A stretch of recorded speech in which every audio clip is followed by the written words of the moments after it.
And welcome to Riverside Episcopal Church. Our podcast each and every week is where faith, community, and everyday life intertwine. We believe in being guided by God's Word and embracing every heart. You're invited to join us each and every Sunday at 10 a.m., and you can find more about us at riversidemcalla.org. So we want to bring you this week's sermon from Reverend Greg Evans. So we're going to jump into 1 Corinthians, but we're starting with, and I'm reading from the Message, Eugene Peterson's translation that I just love for this passage. We're starting with the truth in verse 20. The truth is that Christ has been raised up, the first in a long legacy of those who are going to leave the cemeteries. I love that. Here's the truth, and hopefully there's some skeptics in our midst today. But I think we all have an inner skeptic. But we're going to try to dive into one of the greatest mysteries, but one of the most foundational truths of the Christian faith, and that is bodily resurrection. And we've been looking at 1 Corinthians 15. The heart of it is, when we die, we're instantly in the presence of God. And what that looks like exactly, there's a lot of room for creativity and imagination. But then when he comes back again, and I love telling people the ending of the Bible is not, we go to heaven to stay there forever. Heaven is a temporary holding tank. And then when Jesus comes back, he comes back with all those who are in heaven. And the reason why many churches in the past had cemeteries surrounding the building is because the church, triumphant, that's those who've died, they're still in the grave. We wanted them close to us as we're worshiping, because one day when Jesus comes back, mystery, don't ask me to explain it, but we will be resurrected again. We will have resurrected eternal bodies. Well, so what we're getting in today is an obvious objection that we all have to that. Doesn't make a lot of sense. So verse 34, Paul calls us to this because everybody's questioning resurrection. I don't know what I believe. This is hard to imagine. You mean a body that goes down into the earth and decays is somehow going to live again? And so there's a lot of internal objection to that. And Paul's response, don't let yourself be poisoned by this anti-resurrection loose talk. Bad company ruins good manners. Think straight. Awaken to the holiness of life. No more playing fast and loose with resurrection facts. Ignorance of God is a luxury you can't afford in times like these. Aren't you embarrassed that you've let this kind of thing go on as long as you have?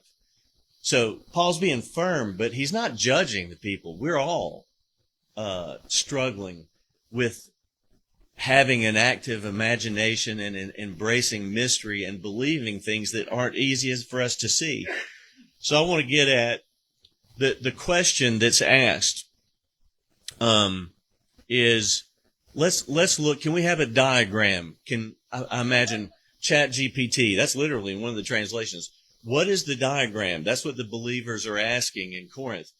How does this happen exactly? How is a dead body raised again? Can you show us a diagram? So picture asking ChatGPT to explain that to you, okay? And Paul steps into the response to that. The primary objection seems to be just bottom line, we don't get it. A body decays and then it's resurrected again. We want to understand it. So bottom line is, we don't know what to do with the biblical revelation of our bodily life. But Paul's response to these questions, first, what I just read to you. You foolish folks. And when he says foolish, what he means is those of us who have failed to take God into account when considering life. Oh, the God who created everything from nothing? You couldn't possibly resurrect a dead body. It's not rational to me. Therefore, I reject it. Does that sound like y'all's? Okay, good. Am I alone in the world? No. So it's not rational. I can't explain it. I can't repeat it in a laboratory. So it must not be true. And Paul says, don't be foolish. Second thing, let's move to the seeds. You have in your very hand as close to an explanation as Scripture will give us. Seed. Everybody got a seed in your hand? Okay, take a look at that seed. All right. Anybody know? Did anybody see the package? Anybody know what that seed becomes? A carrot. How many people could, if you had never seen a carrot in your life, how many people could look at that seed and guess that that's what it's going to turn into? No? So, in the same way Paul lays out, here's what happens. We, because we are of the family of Adam, we're earthly beings. And so we have this earthly body, a physical body. And when we die, we go back. Ashes to ashes, dust to dust. We go back to the dust. In the same way, we take that seed and we plant it in the dirt. And so death is the mechanism through which resurrection happens. You've got to die to be resurrected. So what happens? The body goes into the ground and decays. The seed goes into the ground. And some miracle. Any farmers here? When I say farmer, nothing ever lives to fruition for me, but I do plant things sometimes. So one of my favorite things used to be cultivate, run a stringer, plant a row of seeds and water them. And after a few weeks, everything pops up and it's just a little green sprout this long. This is before the weeds come. We won't talk about that. And it's such a miracle. And then you watch it grow and you watch it grow. I did a little talk on YouTube to discuss this whole idea, and I had an acorn. This is not bragging at all. People were bored. Okay, people were stuck in their homes. That thing got over 1 million hits. Because this is so intriguing to people. I'm like, oh, it's not possible that something could be made out of this that looks completely different. Little tiny acorn. And then I lean against this oak tree that's this big. So the essence of what Paul's saying is, we're in mystery here. We're Episcopalians. We're trying to learn how to embrace mystery. That means you can't explain everything in the science class. But here's what we can hold on to. And it is such an important truth. Why is it so important? I don't know. I've got some ideas. But we're to be people that have hope in the resurrection. Our bodies decay. We die. When Jesus comes back again, I think maybe the same molecules that made our bodies are regathered, because there is a spiritual body, a resurrected body that is made. This body is made for now, to last 60, 80, 100 years. Our spiritual body that will be given to us is still, and we got to hear this, spiritual does not mean not physical. Spiritual means glorified.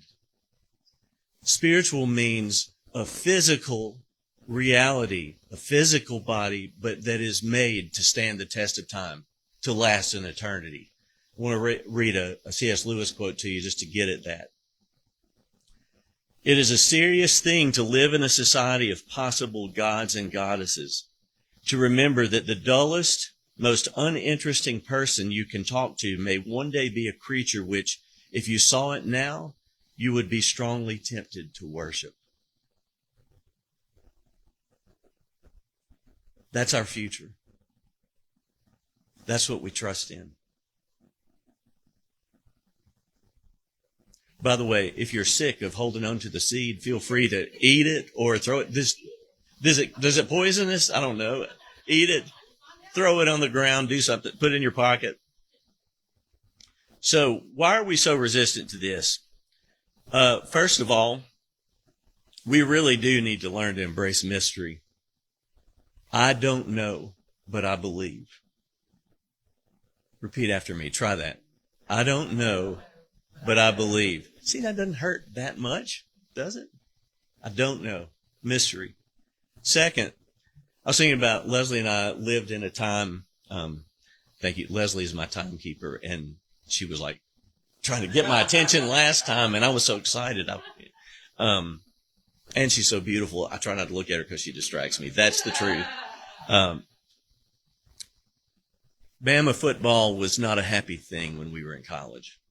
I'm not going to name any of the coaches, but when we got a first down, it was so exciting. But we knew ultimately we were probably going to lose. And what happens is we're creatures of habit. We get used to a storyline, and that's what we expect. And anybody here figured out that if most of us start with a relatively healthy body, we go from young to old, from healthy to diseased, from painless to pain. We are in a state of deterioration, it seems. And so I think it's hard for us to believe this because the trajectory is this, and Jesus is telling us then the trajectory radically shifts. And it's hard because we don't see that in our own bodies. So hold on, y'all, it's coming. God is a God of transformation. Behold, I am making all things new. Behold, I am making all things new.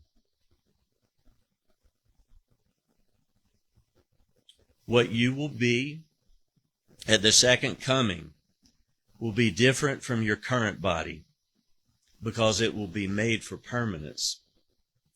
But nevertheless, never-ending personhood is your future. I will always be Greg. I'll always have a body. And it's so fun. We don't know a lot about what all we're going to be doing. But I think we can trust Jesus comes back, restores the universe. We'll have activity that C.S. Lewis, better than anybody else, talks a lot about. But we'll do it in our bodies. And maybe we'll have the ability to teleport or whatever you call it from one side of the universe to the other. But we will need bodies because we will continue to be persons and there will be activity that will never end. Behold, I am making all things new. I'm going to close with one last quote that I just love. In fact, it's going to be my next tattoo. I hope that's okay. I get to tell so many Jesus stories when people ask about my tattoos. Athanasius said, "He became like us so that we could be like him." He's the first Adam, or he's the first to be resurrected. A human being sits on the throne in heaven now, and he'll come back, and we'll all receive permanent bodies, and we will live forever, and we'll have all kinds of beautiful activity happening. So, let's get excited about that. We are a community of believers striving to live out our faith into the world, and this inspiring message, a part of each and every Sunday. You're invited to join us, and to find out more, easy to do. Just go to riversidemccullough.org.